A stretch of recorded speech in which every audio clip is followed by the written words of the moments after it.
नमस्कार, आर्या न्यूज देख रहे हैं आप। मैं हूं आपके साथ प्रियंका तिवारी। खबरों को विस्तार से जानेंगे। सीएम योगी आदित्यनाथ 2 दिवसीय दौरे पर गोरखपुर आए थे। वहीं सुबह गोरखपुर मंदिर के हिंदू सेवाश्रम में जनता दरबार लगाया सीएम योगी ने। इस दौरान मौके पर मौजूद अधिकारियों को सीएम ने निर्देश दिए कि हर किसी के साथ न्याय होना चाहिए। सीएम योगी ने जनता दर्शन में आए फरियादियों को आश्वस्त किया कि उनके रहते किसी को चिंता करने की जरूरत नहीं है। हर हाल में सबकी पीड़ा का निवारण किया जाएगा, ये उनकी सरकार की प्राथमिकता है। हर मामले में प्रभावी कार्रवाई की जाएगी। जिन्हें इलाज की आवश्यकता है उनके मुकम्मल इलाज की व्यवस्था की जाएगी।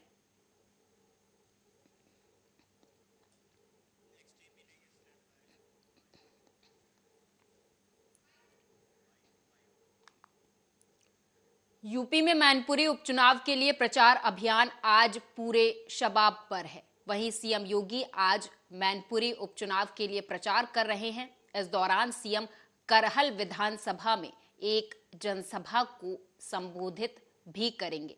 आपको बता दें कि सीएम करहल के नर्सिंग इंटर कॉलेज में जनसभा को संबोधित करेंगे।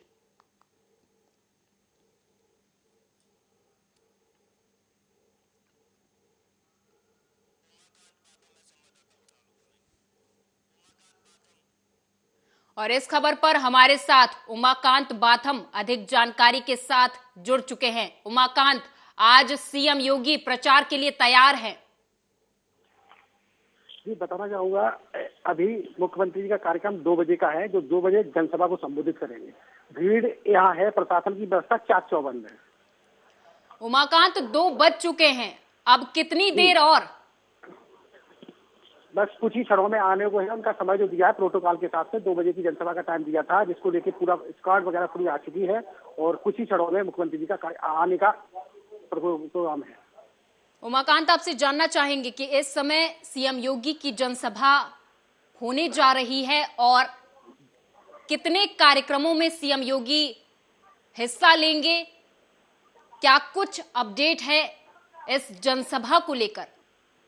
जी, बताना चाहूंगा, मुख्यमंत्री योगी की ये जनसभा मैनपुरी जनपद में करहल विधानसभा में हो रही है, जहां से समाजवादी पार्टी के राष्ट्रीय अध्यक्ष अखिलेश यादव जी विधायक हैं और यहाँ 17,46,895 मतदाता है, जिसमें 4.5 लाख मतदाता यादव है और 3,25,000 साक्य मतदाता है। साक्य मतदाता पर भारतीय जनता पार्टी ने रघुराज सिंह साक्य को प्रत्याशी बनाया है और जो दो लीड कर रहे हैं यादव और साक्य, इसलिए यहाँ जो सबसे बड़ी चीज जो फाइट है वो साक्य मतदाता पे भाजपा ने भरोसा जताया है और उसी को लेके आज जो भीड़ है, भीड़ भी यहाँ आ रही। प्रशासन की व्यवस्था चाक चौबंद है और ये उनकी व्यवस्था जो है चाक चौबंद है और अब मुख्यमंत्री जी का आगमन हो चुका है।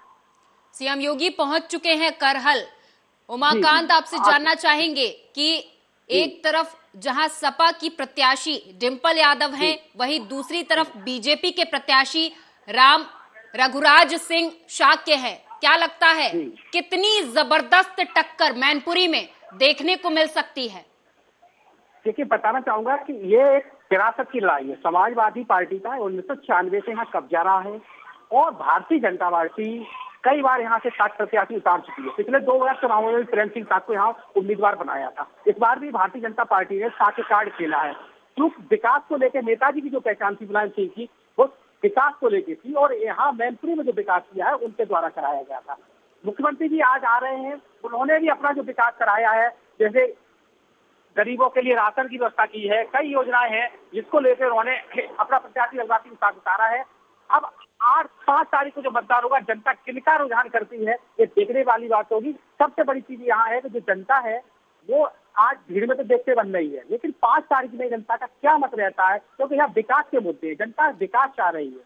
बिल्कुल, जनता विकास चाह रही है उमाकांत, लेकिन दोनों ही पार्टियों की तरफ से अपने प्रत्याशियों के लिए प्रचार जोरों शोरों से किया जा रहा है। विकास के दावे भी किए जा रहे हैं। क्या लगता है किसकी जीत हो सकती है? जनता का रुझान किसकी तरफ है? जनता जसवंत नगर, करहल और मैनपुरी, किसली, इनमर यहाँ पर जनता का झुकाव समाजवादी से, क्योंकि ये समाजवादी का किला रहा है।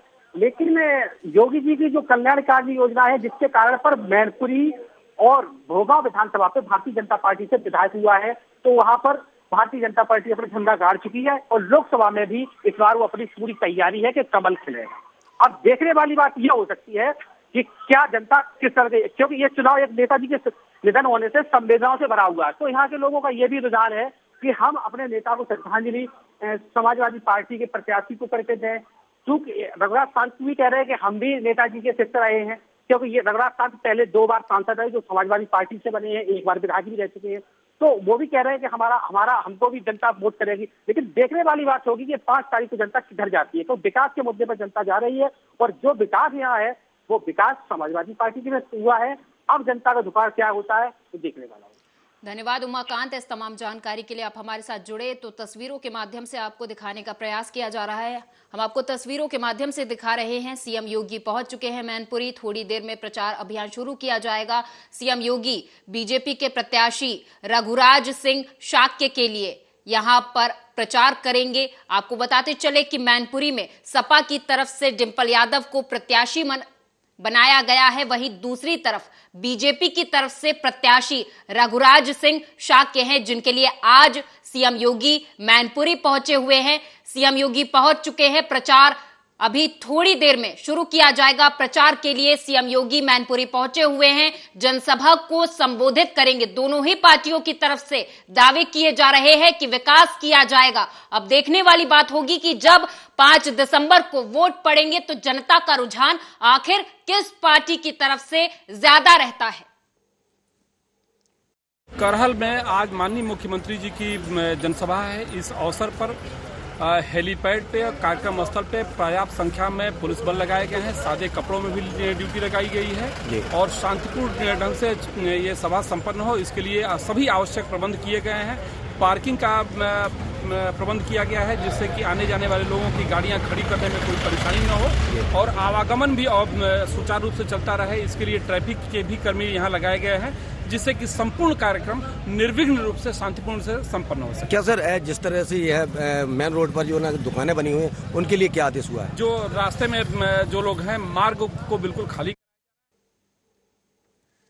अनिरुद्ध आचार्य के बाद रामदेव बाबा पर नारायणी सेना के पदाधिकारियों ने मथुरा के थाना कोतवाली में नारी के अपमान करने पर मुकदमा दर्ज करने के लिए तहरीर दी है। वहीं नारी शक्ति प्रमुख शीतल आचार्य ने बताया कि एक बार फिर नारी शक्ति को अभद्र भाषा से अपमानित किया गया है। बाबा रामदेव पर एफआईआर दर्ज कर कानूनी दंडात्मक कार्रवाई की मांग की गई है।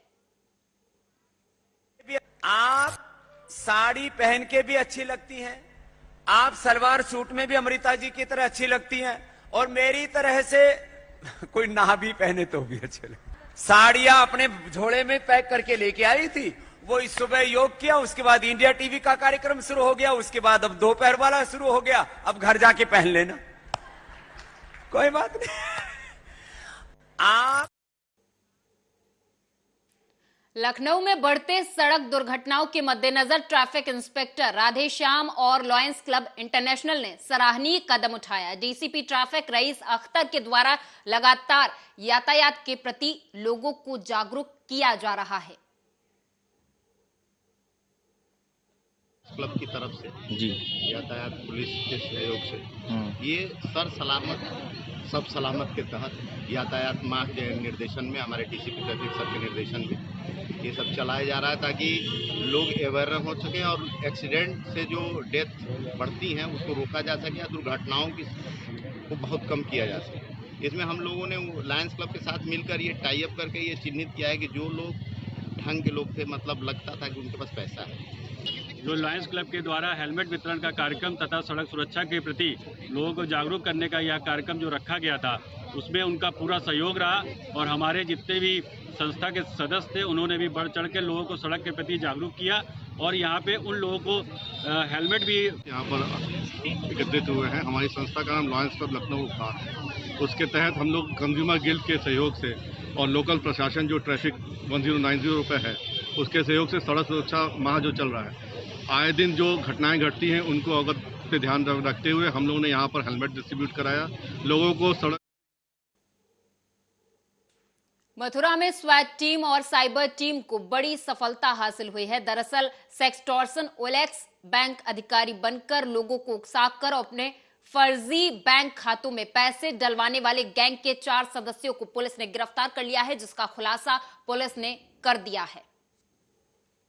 ये थाना शेरगढ़ पुलिस को सूचना मिल रही थी काफी दिनों से कि वहां पर एक गैंग जो है जो कि साइबर फ्रॉड से संबंधित है, वो एक्टिव है। इस गैंग के बारे में उस पर वर्क कर रहे थे काफी दिन से। उसके बाद जो है उस गैंग के 4 लोगों को गिरफ्तार करने में पुलिस को सफलता मिली है। इसमें जो इसके गैंग मेंबर हैं जिनका नाम है अल्ताफ और अजरू, ये तो हरियाणा के रहने वाले हैं, और 2 गैंग मेंबर अशफाक और सद्दाम, ये भरतपुर राजस्थान के रहने वाले हैं।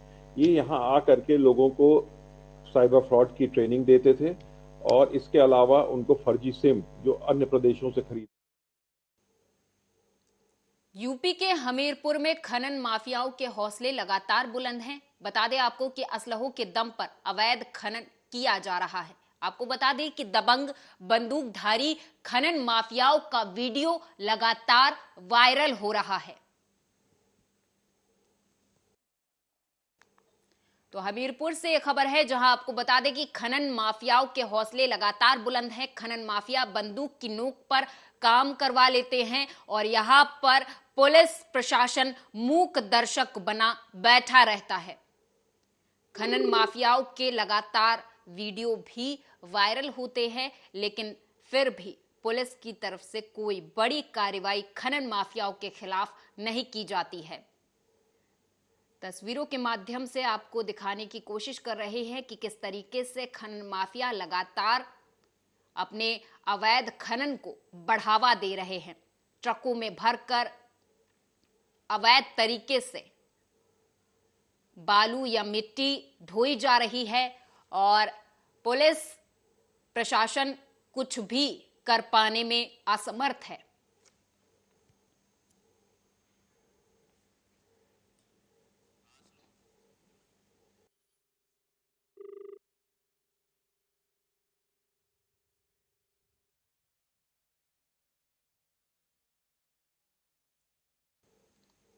गोरखपुर में सीएम योगी ने कहा कि बाल विवाह और दहेज कुप्रथा के खिलाफ सभी लोगों को संकल्प लेना चाहिए। दहेज मुक्त शादियों, सामूहिक विवाह कार्यक्रमों से जुड़कर हम सभी दहेज कुप्रथा और इससे जुड़ी अन्य कुरीतियों के समाधान में अपना योगदान दे सकते हैं।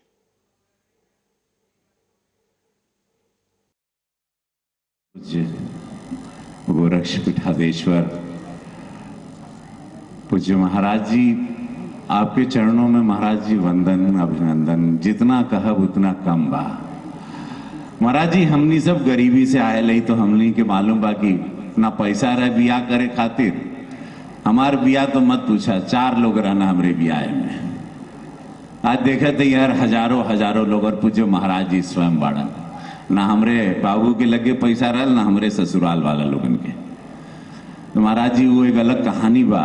चूंकि इस समय आप अपने को इस बारे में गौरवान्वित महसूस कर सकते हैं कि अगर आपके पास संसाधन होते, हो सकता है कि आप अपने परिवार के नातेदार रिश्तेदार के साथ घर में शादी ब्याह का कार्यक्रम कर पाते, लेकिन तब मैं या मंच से जुड़े हुए लोग आपके कार्यक्रम में भागीदार हो सकता है नहीं बन पाते, क्योंकि कठिन होता है एक एक घर में जा पाना, एक एक व्यक्ति के साथ वहां पर संवाद बनाना, इस प्रत्येक व्यक्ति के लिए कठिन हो जाता है। लेकिन आज ये हम सब के लिए गौरव की बात है, इतने बड़े आयोजन के साथ आपका ये विवाह का कार्यक्रम संपन्न हो रहा है। अभिभावक और परिवार के सदस्यों को भी इसमें खुशहाली होगी कि मैं स्वयं यहाँ पर आया हूँ। यहाँ पर हमारे सभी सांसद और विधायक गण आए हैं, महापौर जी आए हैं, सभी लोग इसके साथ जुड़े हुए हैं। सबकी शुभेच्छा आपके साथ में है। और आप जो संकल्प आज यहाँ पर लेंगे, न केवल अपने वैवाहिक जीवन का, बल्कि हम बाल विवाह को नहीं होने देंगे, हम दहेज मुक्त वैवाहिक कार्यक्रम को ही प्रश्रय देंगे, उसको आगे बढ़ाएंगे। दहेज जैसी कुप्रथा का हम समाधान करेंगे, उसका पूरी तरह समाधान राजधानी लखनऊ में तेज रफ्तार इनोवा कार ने बाइक सवार छात्र को टक्कर मार दी। वहीं हादसे में छात्र गंभीर रूप से घायल हो गया है और घायल छात्र को निजी अस्पताल में भर्ती करवा दिया गया है।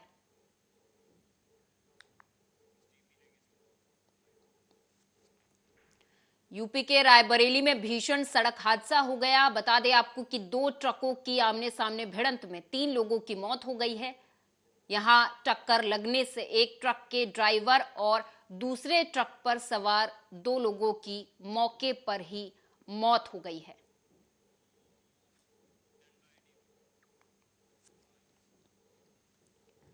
रायबरेली में ही जोरदार एक और सड़क हादसा हुआ है, जहां पर आपको बता दें कि अज्ञात वाहन ने अलग अलग 2 बाइक सवार युवकों को जोरदार टक्कर मार दी।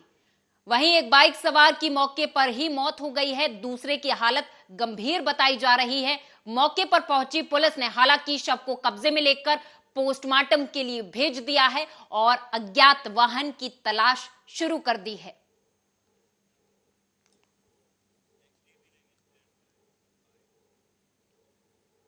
रायबरेली में ही एक और अनियंत्रित तेज रफ्तार सवारियों से भरा ऑटो सड़क के किनारे पलट गया। आपको बता दें कि स्थानीय लोगों की मदद से ऑटो में फंसी सवारियों को बाहर निकाला गया। वहीं ऑटो में सवार 3 मासूम सहित 2 लोग घायल हैं। घायलों को अस्पताल में भर्ती करवा दिया गया है।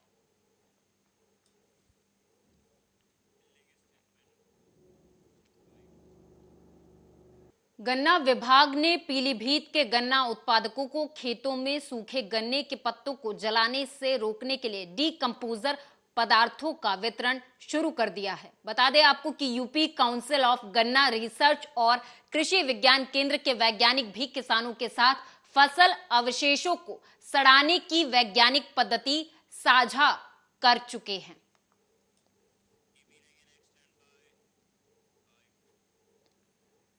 यूपी समेत पूरे उत्तर भारत में बीते कुछ दिनों से तापमान में गिरावट दर्ज की गई। इस वजह से ठंड भी बढ़ने लगी है, जबकि मौसम विभाग के अनुसार कई जगहों पर घना कोहरा छाया रहेगा। बता दें आपको कि विभाग ने बताया है कि सोमवार से यानी कि आज से तापमान में और गिरावट आएगी। हालांकि अगले 2 दिनों तक कई जगहों पर तेज हवा भी रहेगी। इस वजह से ठंड और ज्यादा बढ़ने की संभावना है।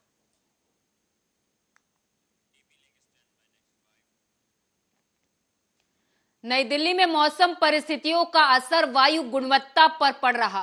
बता दें आपको कि बीते 24 घंटों में दिल्ली समेत कई शहरों की हवा बेहद खराब श्रेणी में दर्ज की गई। वायु मानक एजेंसियों का पूर्वानुमान है कि मौसम में बदलाव की वजह से अगले 24 घंटे में हवा की सेहत और बिगड़ सकती है। केंद्र की वायु मानक संस्था सफर के मुताबिक बीते 24 घंटे में दिल्ली एनसीआर के प्रदूषण में पराली के धुएं की हिस्सेदारी 2% हो गई है।